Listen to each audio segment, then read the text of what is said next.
Hello everyone, welcome back. If you're new here, my name is John. I'm a full-time eBay reseller based in Melbourne, Australia. This week's theme is on item research. And what that means is, over the course of the week, we'll cover where we get information from, how to interpret information based on the source of information. We're going to cover how to get better at item research, and more importantly, how to deal with the overwhelm that is item research. Let's face it, information is not hard to find. When you get any item, whether you go to a Facebook group to ask for advice, whether you look at on the item on Google yourself with Google Lens, whether you use words to look for the item, you will find it eventually. And once you find it, the world opens up. You can suddenly find information on that item and every other related item. The internet wants to feed you related information. And that can be very confusing and very overwhelming. So much so that it can lead to this thing called analysis paralysis. It sounds cliched, but it's true, because you're thinking too much and you can't make a decision. If you can't make decisions, you can't make any progress. If you don't decide how to photograph, how to title, how to price, how to describe, how to pack, how to fulfill, it's like, John, stop talking, it's too much. Yeah, the item won't sell. So I thought the best way to frame this whole topic of item research is to start here. And here is that item research is not about the item at all. It's actually about the buyer. The buyer determines how we research, how we make decisions on our items.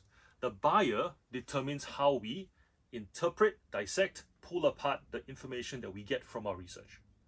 I'll use this example. Imagine there was a toy spider. Okay? It's about yay big, size of my fist, and someone will buy it during the Halloween season to decorate a home to throw at children who come trick-or-treat. That same toy spider could be a replica of a real species, in which case then that spider could be bought by someone who is a collector of arachnids. That same spider could be bought by a parent for a child who loves collecting toy animals. That spider could also have a shade of a certain color that appeals to someone looking to decorate a space. The point I'm trying to make is that that spider, that same item, can be bought for 4 different reasons by 4 different buyers. Or they could be the same buyer. But the point being is, if someone is looking for that particular species of spider, the title will include the species. If someone is looking to buy a spider for a Halloween gag, there's a good chance the spider won't have the word arachnid in it. It'll just be toy spider, scary toy, Halloween, yada yada yada, right? What the toy is meant to achieve, which is scare, trick or treat, so on and so forth. If the spider is meant to be a cheap party favor, the title will use the word party favor. So, because the seller for that spider, who wants it to be sold as a party favor, will not put in all that effort to research the species of spider, the furry legs versus not, the color. It'll just be like toy spider, party favor, bulk discount, free shipping.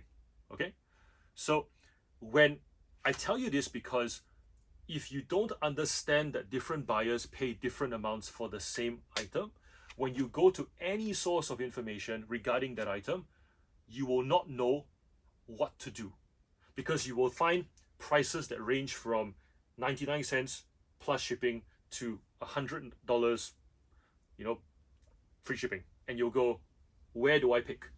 Because at the end of the day, certain buyers will pay the top end and certain buyers will pay the bottom end. Could be exactly the same item. So what do? We go to the titles. We ask ourselves, is this title, like we talk species, arachnid, toy spider, scary, party favor, is it aimed at this buyer versus that buyer versus that buyer? And then that allows you to split the information that you get. And then you can assess, if I split the information and search for titles that target this buyer group at the top end, do I still get bottom end stuff, or do I only get top end pricing? And that provides clarity as to the buyer that I want for my item. And then you can go, versus the cheap end, does this sell more or this sell more? Because if the 20 units sell here and 20 units sell here, I want to be here. I want to make that profit. But if 20 units sell here and 3,000 units sell here, I have to ask myself then, do I source to get that 3,000 volume so that I can, so that or build the labor force around that so that I can fulfill the order. Is it easy to ship? Da da da.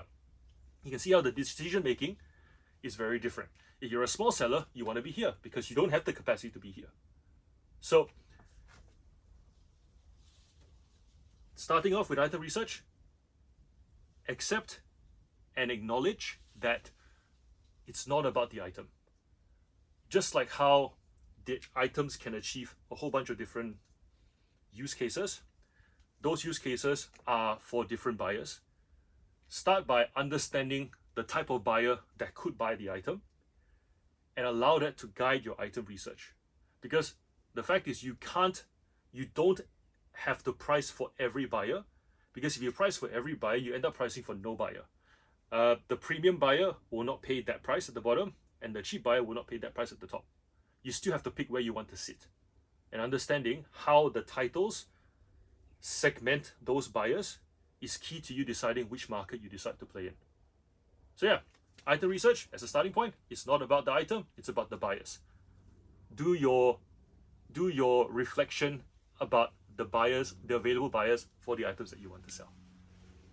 Tomorrow we'll talk about where you can get information from to research. And we'll talk about what to do with the information based on the source. Because you do different things from research that you get from Terapeak versus research from Facebook groups and common interest groups versus physical stores.